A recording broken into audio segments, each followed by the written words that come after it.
कि गुरुजी 5 उंगली कभी बराबर नहीं होती। बहन जी ने बात बोली आपसे कि दहेज के लिए कि दहेज लेना नहीं चाहिए। सही है, ठीक है जी, बेटी चलती है माँ बाप के ऊपर ही। सही है, गुरुजी मानते हो इस चीज को? बिल्कुल और जो सीख माँ से मिलती है वही बेटी करती है। सही है, और अगर घर के अंदर जा रही है अपने आदमी के साथ में तो आदमी उसका साथ देता पूरा, सही है, तो मिल के रहना चाहिए उसको। बात राइट है सर? सही है, ठीक है। इन्होंने बोला दहेज दहेज कोई लेता नहीं है जी, दहेज अपने आप के देते हैं खुद ही है, लड़के बिकते नहीं है कभी।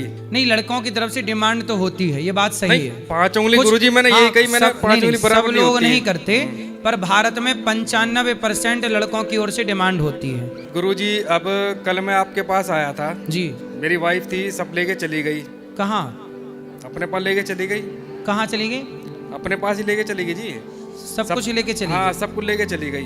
आपके वुमेन सेल में हर की चीज में केस डाला उसके ने, कोई दिक्कत नहीं। तो आपके पर फिर भी आज के बाद बैठा हूँ जी। बच्चे हैं आपके? हाँ जी बिल्कुल। बच्चे लेके गई?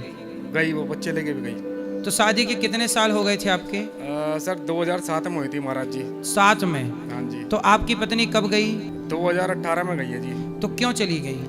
चली गई, वो दूसरा कुछ सिस्टम, किसी और के चक्कर में थी? जो भी चली गई वो चली गई उन्हीं के चक्कर में।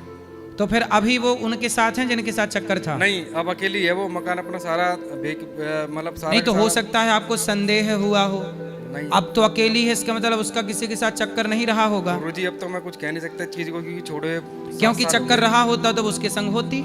तो देखो, आपकी पत्नी गलत नहीं थी, जब आपने उसके चरित्र पे उंगली उठाई तो वो चली गई। औरत जात पे कभी गुरुजी मैं कभी कहता नहीं हूँ, औरत माँ भी होती है, बेटी भी होती है, बहन भी होती है, मैं सही कभी है। ऐसी बात नहीं कहता कभी जी। ना किसी के ऊपर गलत आरोप लगाता। जी, कानून सुनता हूँ, देखी जो चीज देखी मैंने उस चीज पे विश्वास करा, अगली हाथ जोड़ के चली गई, मेरी गलती हो गई।